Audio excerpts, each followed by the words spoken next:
પ્રકરણ 5 ખોટો જવાબ.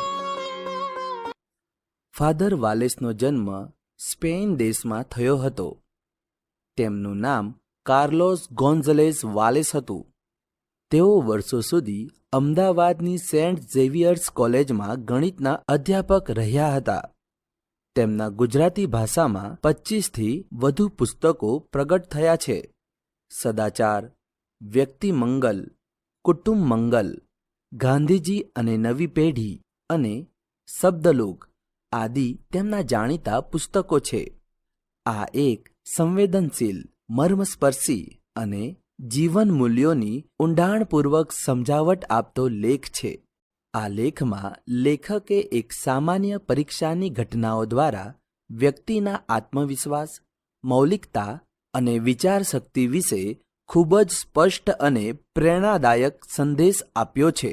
લેખના માધ્યમથી કહેવું છે કે જીવનમાં સફળતા માટે માત્ર શૈક્ષણિક બુદ્ધિ નહીં, પણ આત્મવિશ્વાસ અને મક્કમતા પણ એટલા જ અગત્યના છે. છોકરા પરીક્ષાનું ઉત્તરપત્ર લખતા હતા. ગણિતનો દાખલો હતો. એણે બરાબર ગણી લીધો. જવાબ 20 આવતો હતો. લખ્યો, ફરીથી ગણી જોયો. એ જ જવાબ હતો. તોય ખાતરી કરવા બાજુમાં બેઠો હતો એ છોકરાને ધીરેથી પૂછ્યું, 100 જવાબ આવે છે? એણે કહ્યું, 25. જરા વિસ્મય થયું. 1 મિનિટ આનાકાની કરી. પછી પોતે લખ્યું હતું એ છેકીને 25 લખ્યું. પરીક્ષા પૂરી થઈ અને બધા બહાર આવ્યા ત્યારે એણે વર્ગના હોશિયાર વિદ્યાર્થીને પૂછ્યું, પેલા દાખલાનો 100 જવાબ હતો? એણે કહ્યું 20, અને ખરેખર એ જ સાચો જવાબ હતો. એ છોકરાએ પોતે ગણીને પ્રથમ જે જવાબ લખ્યો હતો એ સાચો હતો. જ્યારે ભાઈબંધના કહેવાથી છેકીને પાછળથી લખ્યો હતો અને રહેવા દીધો હતો, એ જવાબ ખોટો હતો. એટલે એ દાખલો ગયો, એના ગુણ ગયા. તે ગુણ કરતા અને પરીક્ષા કરતા બીજા એક વધારે અગત્યનો ગુણ એ છોકરાના દિલમાંથી જતો રહેતો હતો. એની ચેતવણી મળી. એ ગુણ આત્મવિશ્વાસનો ગુણ. છોકરો દાખલો ગણે, ફરી વાર ગણે, ખાતરી કરી લે, સાચો જવાબ લખે. પણ બાજુમાં બેઠેલો છોકરો અમસ્તું બીજું કહે એટલે તરત પોતાનું ચેકી નાખે અને બીજું લખે. પોતાનો વિશ્વાસ નથી, પોતાનું માન જ નથી. પોતાની ગણતરી કરતા બીજાની વાત સાચી, પોતાની ખાતરી કરતા બીજાની ભૂલ સારી. એમાં પોતાની બુદ્ધિનું અપમાન છે, પોતાના વ્યક્તિત્વનો દ્રોહ છે. બીજા છોકરાને કેમ પૂછવું પડ્યું એમ તે એ બીજો છોકરો વધારે હોશિયાર નહોતો. એને પૂછવાથી કોઈ ખાતરી ન થાય તો કેમ પૂછવું પડ્યું? ટેકો જોઈતો હતો એટલા માટે, પોતાને વિશ્વાસ ન હતો એટલા માટે. પોતાની વાત કરતા બીજા કોઈની વાત એ માનવા તૈયાર હતો એટલા માટે. બીજા કહે એ સાચું ને હું કહું એ ખોટું. બીજાની સૂચના સાચી અને મારી ગણતરી ખોટી. મહેનત કર્યા પછી મારો જે જવાબ આવે એ ભૂસી નાખું ને કોકના સહેજ નિર્દેશથી મળેલો જવાબ મૂકી દઉં. એટલે કે મારે હાથે થયેલું મારું અવમૂલ્યન છે, મારું અપમાન છે, મારું રાજીનામું છે. ખરી વાત તો સાવ ઉલટી છે. બીજાના જવાબ કરતા મારો જવાબ સાચો.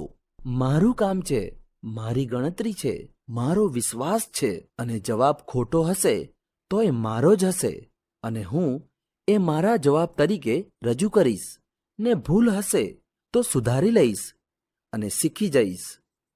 પણ મારો જવાબ તે મારો અને મારી ગણતરી તે મારી.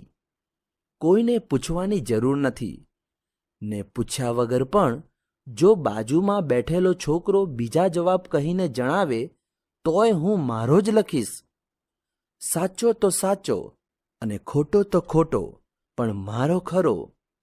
મારા ગણેલા દાખલાને અંતે હું બીજાનો જવાબ ચડાવું એ કેમ શોભે?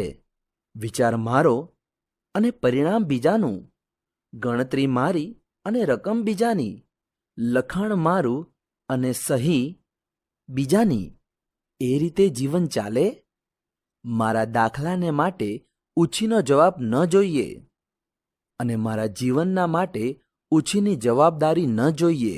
મારો દાખલો હું શરૂ કરીશ અને હું પૂરો કરીશ, અને મારું જીવન પણ હું પોતે હાથમાં લઈને પૂરું અને આખું જીવીશ. આ ખાલી પરીક્ષામાં ચોરીનો સવાલ નથી, એ તો ગૌણ વસ્તુ છે. ચોરી કરનારા તો આખા દાખલાની ચોરી પણ ઠંડે કલેજે કરી બેસે, એ જુદો ગુનો છે. પણ આ ચોરીનો સવાલ નથી. દાખલો આવડતો ન હતો એટલે ચોરી કરી એમ નહીં. દાખલો બરાબર આવડતો હતો, પણ વિશ્વાસ નહોતો એટલે પૂછી લીધું. માટે ચોરીનો પ્રશ્ન ન હતો, અવિશ્વાસનો હતો. ગણિતનો પ્રશ્ન ન હતો, વ્યક્તિત્વનો જ હતો. ગણિત પાકું હતું, પણ વ્યક્તિત્વ કાચું હતું. એનો દોષ હતો, અને તેથી એ સામાન્ય ચોરી કરતાં વધારે ગંભીર હતો. આત્મવિશ્વાસનો અભાવ હતો. પોતાને વિશ્વાસ નહોતો એટલે વિચાર કરવાનો શો અર્થ? પસંદગી કરવાનો શો અર્થ? દાખલા ગણવાનો શો અર્થ? છેવટે બીજાનો જવાબ લખવાનો છે તો પહેલેથી લખવા દો.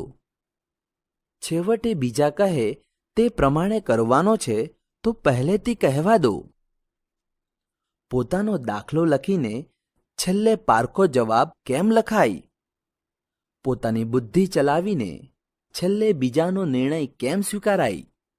એ છોકરાને આજે પસ્તાવો છે. ખોટો જવાબ લખ્યો એનો પસ્તાવો છે.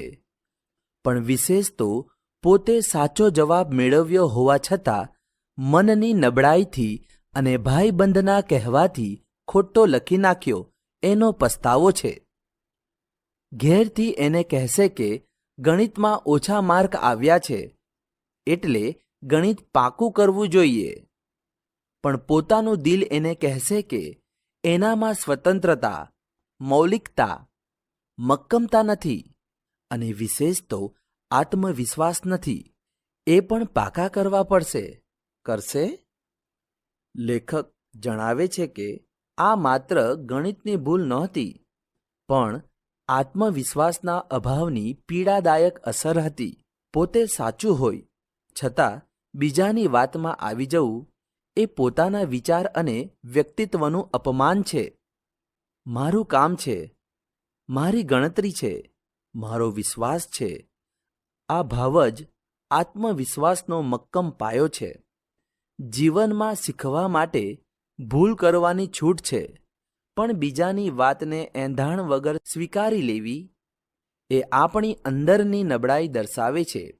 વ્યક્તિએ પોતાનું વિચારીને પોતાની રીતે નિર્ણય લેતા શીખવું જોઈએ. એ જ સાચું શિક્ષણ છે.